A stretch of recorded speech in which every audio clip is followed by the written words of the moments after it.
আত্মঘাতী বোমা হামলায় দিল্লির পর এবার রক্তাক্ত পাকিস্তান। নিহত 12। হামলার জন্য কি ভারত ও আফগান সমর্থিত জঙ্গিরা দায়ী? 24 ঘন্টা পরও রহস্য কাটেনি ভারতে ভয়াবহ বিস্ফোরণের ঘটনার কারা জড়িত, কিভাবে হলো, দুর্ঘটনা নাকি নাশকতা? জবাব মিলেনি কেন এখনো।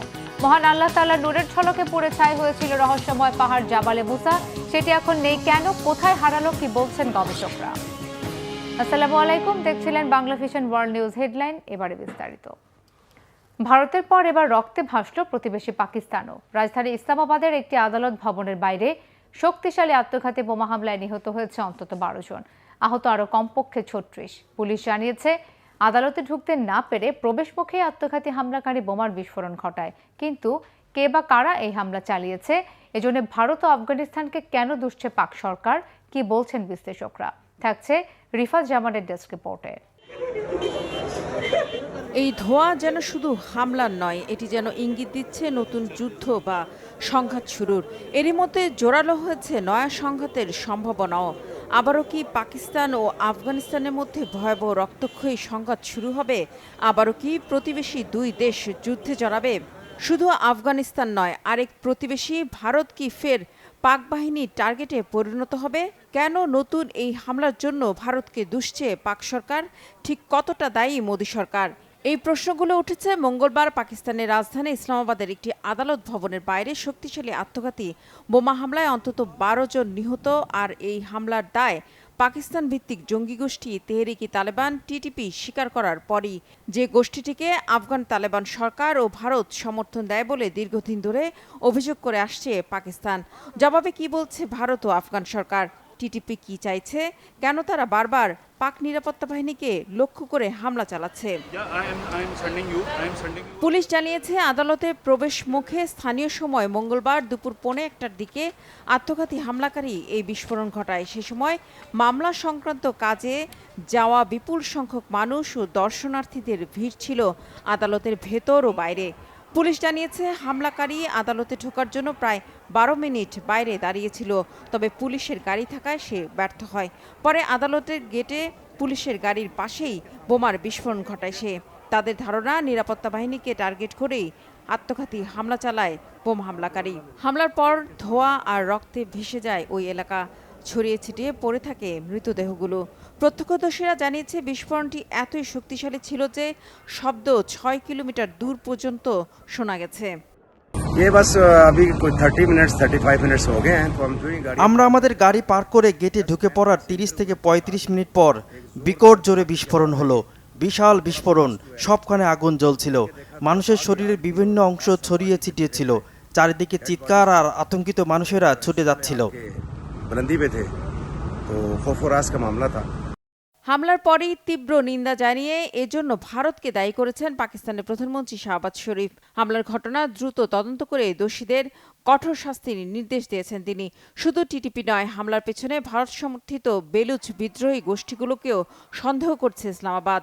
আর ইসলামাবাদে হামলার ঘণ্টাখানেক পর পাকিস্তান ভিত্তিক জঙ্গি গোষ্ঠী তেহরিকি তালেবান টিটিপি হামলার দায় স্বীকার করায় এখন আফগান ও ভারত দুদেশের দিকেই সন্দেহের তীর আরও জোরালো করেছে পাক সরকার। তাদের অভিযোগ, পাকিস্তানের ভেতরে অস্থিরতা তৈরির জন্য টিটিপিকে মদদ দেয় আফগান তালেবান সরকার ও ভারত। শুধু তাই নয়, এই অভিযোগে গেল অক্টোবরে আফগানিস্তানের ভেতরে হামলা চালিয়েছে পাক বাহিনী, যার জেরে দুই দেশের মধ্যে কয়েকদিন পাল্টাপাল্টি সংঘাত হয়েছিল। পরবর্তীতে কাতার ও তুরস্কের মধ্যস্থতায় যুদ্ধবিরতিতে যায় দুই দেশ। স্থায়ী যুদ্ধবিরতির জন্য তুরস্কে পাক ও আফগান প্রতিনিধিরা শান্তি আলোচনায় বসলেও গেল শনিবার তা ভেস্তে যায়। তৈরি হয় নতুন করে সংঘাতের আশঙ্কা। আর সেই শঙ্কা সত্যি করে দিয়ে শান্তি আলোচনা ভেস্তে যাওয়ায় 2 দিনের মাথাতেই মঙ্গলবার ইসলামাবাদে আত্মঘাতী বোমা হামলা চালায় টিটিপি। ফলে পাক আফগান আলোচনার পর এবার যুদ্ধবিরতিও ভেস্তে যাওয়ার ঝুঁকিতে রয়েছে। যে কোনো মুহূর্তে সীমান্তে আবারও শুরু হতে পারে ভয়াবহ রক্তাক্ত সংঘাত। পাকিস্তানের হামলার ঠিক একদিন আগে ভারতের রাজধানী নয়াদিল্লির লালকেল্লা মেট্রো স্টেশনের কাছে গাড়ি বিস্ফোরণে 13 জন নিহত হয়েছে। যে ঘটনায় পাকিস্তান ভিত্তিক জঙ্গি গোষ্ঠীগুলোকে দায়ী করেছে ভারত। 24 ঘন্টার ব্যবধানে ভারত ও পাকিস্তানে এমন রক্তাক্ত হামলা ও বিস্ফোরণের ফলে ওই অঞ্চলে নতুন করে অস্থিরতা ও সংঘাতের শঙ্কা তৈরি হয়েছে বলছেন বিশ্লেষকরা। রিফাত জামান, বাংলা ভিশন নিউজ ডেস্ক। এদিকে ভারতের রাজধানী নয়াদিল্লির ভয়াবহ বিস্ফোরণের ঘটনার 24 ঘন্টা পেরিয়ে গেলেও এখনও নিশ্চিত হওয়া যায়নি বিস্ফোরণটি কিভাবে ঘটেছে, কারা এই হামলা চালিয়েছে। এটা কি নিছক দুর্ঘটনা নাকি ভারতের বিরুদ্ধে ভয়ঙ্কর কোনো ষড়যন্ত্র?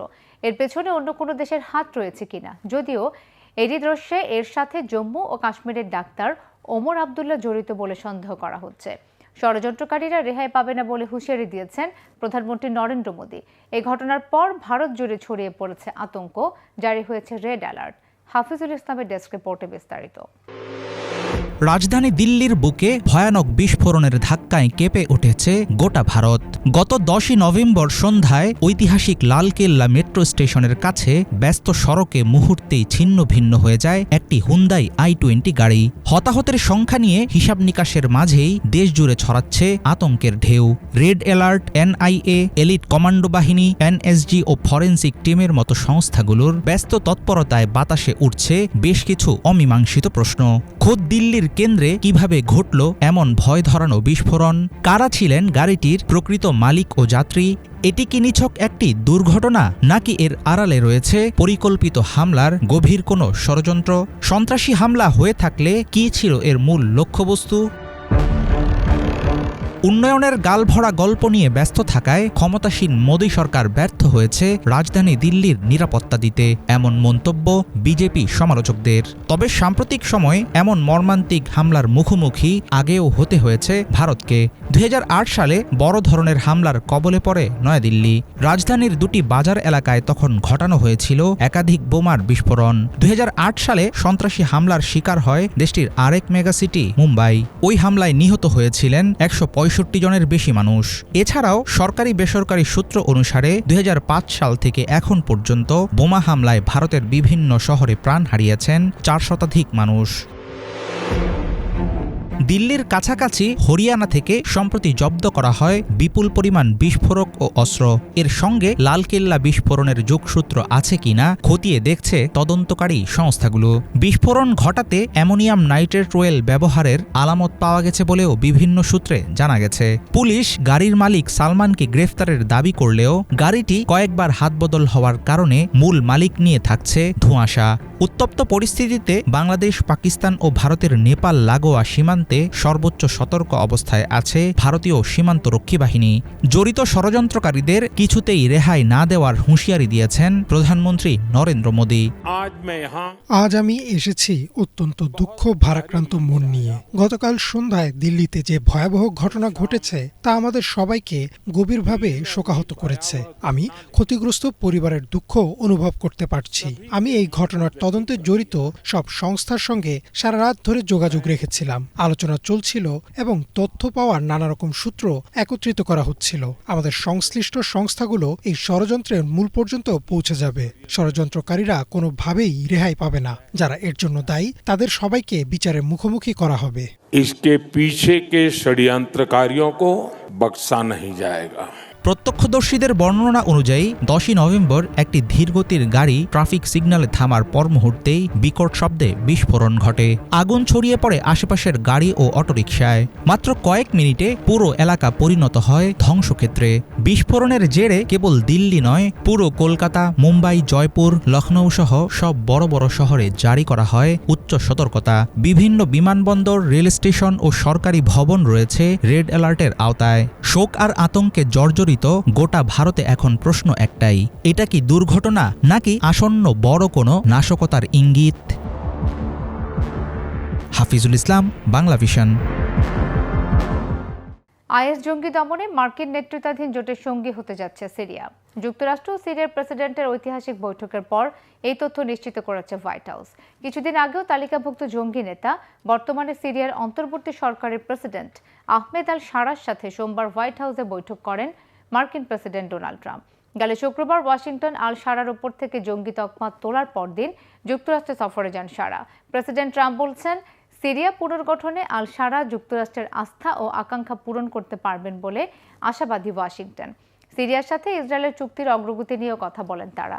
বৈঠকের সিদ্ধান্ত অনুযায়ী আইএস বিরোধী অভিযানে মার্কিন বাহিনীর সাথে জোটবদ্ধ হয়ে অংশ নেবে সিরিয়া। একে গতিশীল করতে সিরিয়ার দামেস্কের কাছে সামরিক ঘাঁটি গাড়বে যুক্তরাষ্ট্র। 1946 সালের পর ওয়াশিংটনের এটি সিরীয় কোনো প্রেসিডেন্টের প্রথম সফর। একসময় আবু মোহাম্মদ আল জুলানি নামে পরিচিত ছিলেন আল শারা। 2003 সালে ইরাক যুদ্ধের সময় যুক্ত হন আল কায়েদার সাথে। পরে প্রেসিডেন্ট বাশার আল আসাদকে উচ্ছেদে আল নুসরা ফ্রন্টের নেতৃত্ব দেন। 14 বছরের গৃহযুদ্ধে প্রেসিডেন্ট আসাদ দেশ ছেড়ে পালালে ঘটনাক্রমে দেশটির প্রেসিডেন্টের দায়িত্বে আসেন সাবেক এই জঙ্গি নেতা জুলানি। ইউক্রেনের বিরুদ্ধে আসন্ন শীতকেই অস্ত্র হিসেবে ব্যবহারে ভয়াবহ যুদ্ধ কৌশল নিয়ে এগোচ্ছে রাশিয়া। এই লক্ষ্যে ইউক্রেনের জ্বালানি অবকাঠামো ধ্বংস করে দেশটিকে অন্ধকারে ডুবিয়ে দিতে উঠে পড়ে লেগেছে রুশ বাহিনী। তারা চাইছে ইউরোপের দিকে নতুন শরণার্থীর স্রোত পাঠাতে, আর এভাবেই শীতকে অস্ত্র হিসেবে ব্যবহার করে একঢিলে ইউক্রেন ও ইউরোপ দুই পক্ষকেই কাবু করতে চাইছেন পুতিন, বলছেন বিশ্লেষকরা। হিজল জুবারের ডেস্ক রিপোর্টে বিস্তারিত। নেপোলিয়ন ও হিটলারের বিরুদ্ধে লড়াইয়ে রাশিয়ার সবচেয়ে বিশ্বস্ত মিত্র ছিল জেনারেল উইন্টার অর্থাৎ শীতকাল। সাম্প্রতিক যুদ্ধেও রাশিয়ার হয়ে ব্যাপক মাত্রায় লড়ছে জেনারেল উইন্টার। এবারের শীতে এই জেনারেলকে আরও কার্যকরভাবে কাজে লাগাতে নতুন ছক কষছেন রুশ প্রেসিডেন্ট ভ্লাদিমির পুতিন। কেবল ইউক্রেনের বিরুদ্ধে নয়, ইউরোপের বিরুদ্ধেও শীতকে কাজে লাগিয়ে এক ঢিলে দুই পাখি মারার ফন্দি করছেন তিনি। কিন্তু কিভাবে? এ নিয়ে আল জাজিরায় বিস্তারিত পেশ করেছেন ইউক্রেনের আন্তর্জাতিক সম্পর্ক বিশ্লেষক ও লেখক সের্গেই মাইদুকভ। তিনি বলেন, এবারের শীতকাল যত জেগে বসছে, ইউক্রেনের উৎকণ্ঠা ততই বাড়ছে।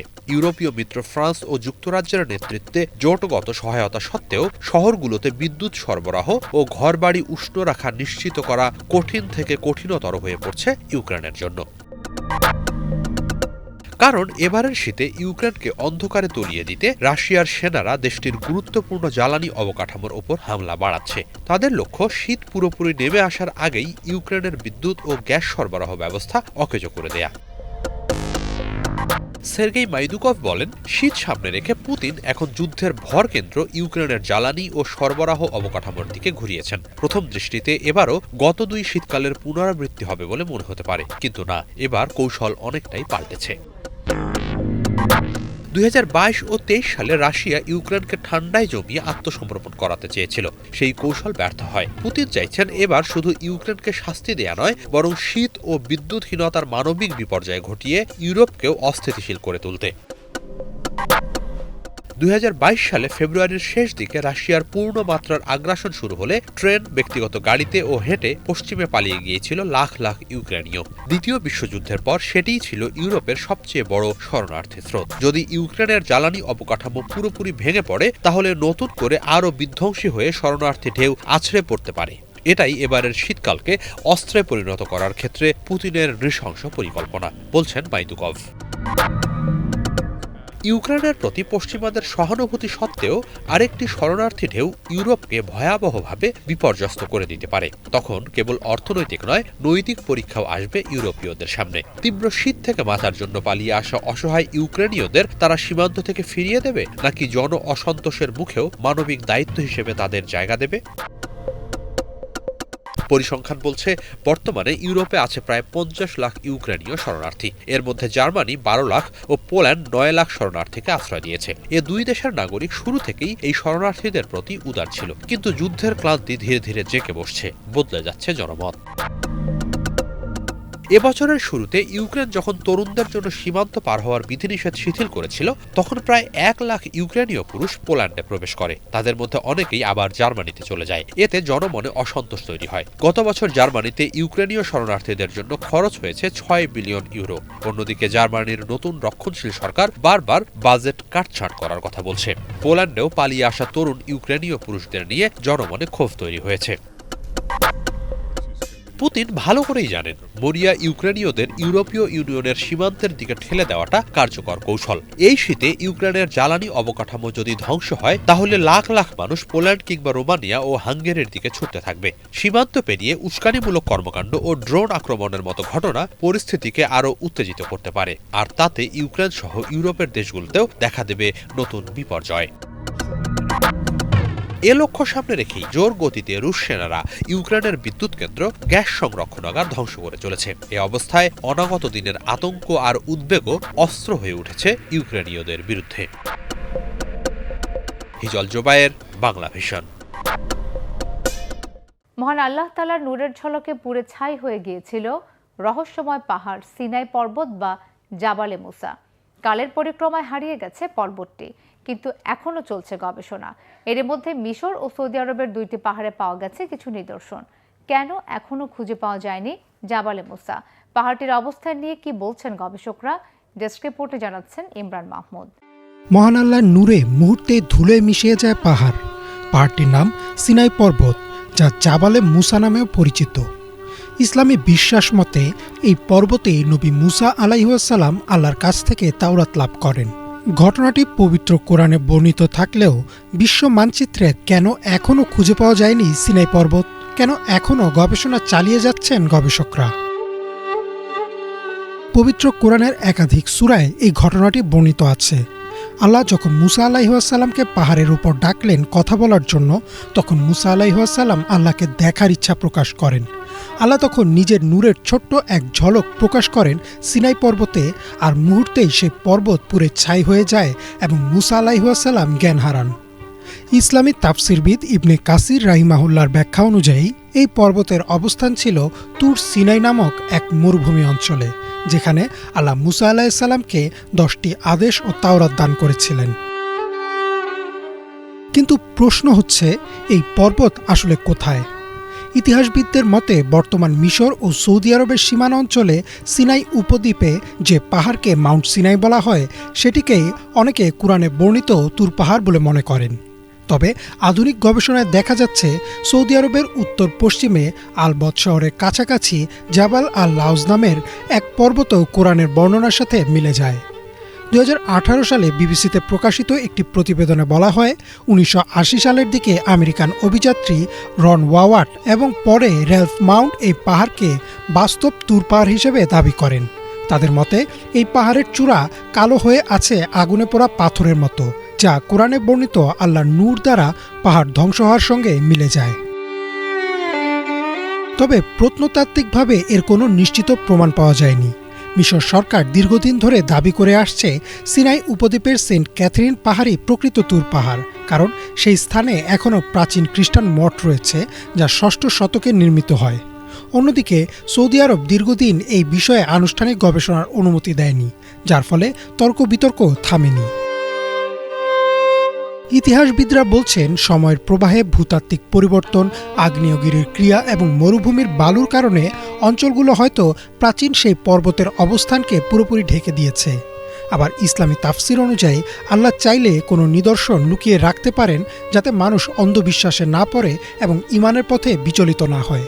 যেমন কোরআনের সূরা আল বাকারার 259 নম্বর আয়াতে বলা হয়েছে, আল্লাহ অনেক সময় তার নিদর্শন আড়ালে রাখেন, যেন মানুষ চিন্তাভাবনা ও গবেষণার মাধ্যমে সত্যে পৌঁছায়। আধুনিককালে তুর পাহাড়ের অনুসন্ধান এখনও চলছে। 2022 সালে ন্যাশনাল জিওগ্রাফিকে প্রকাশিত একটি প্রতিবেদনে বলা হয়, কিছু স্যাটেলাইট ইমেজ বিশ্লেষণে সৌদি আরবের উত্তর অঞ্চলে একটি অস্বাভাবিক কালো শিলার এলাকা দেখা গেছে, যা হয়তো সেই পাহাড়ের ধ্বংসাবশেষ হতে পারে। তবে এখনও কোনো চূড়ান্ত প্রমাণ পাওয়া যায়নি। তাই আজও তুর পাহাড় বা জাবালে মুসা রহস্যে ঘেরা। এটি হয়তো মিশরের সিনাই উপদ্বীপে, আবার হয়তো সৌদি আরবের মরুভূমিতে লুকিয়ে আছে। কিন্তু মুসলমানদের বিশ্বাসে এটি শুধুমাত্র একটি স্থান নয়, এটি আল্লাহর সঙ্গে সরাসরি যোগাযোগের প্রতীক, যেখান থেকে মানবজাতি শিক্ষা পেয়েছিল বিনয়, ঈমান ও আল্লাহর মহত্বের প্রতি শ্রদ্ধার। ইমরান মাহমুদ, বাংলা ভিশন। এই ছিল আজকের মতো। এতক্ষণ সাথে থাকার ধন্যবাদ সবাই।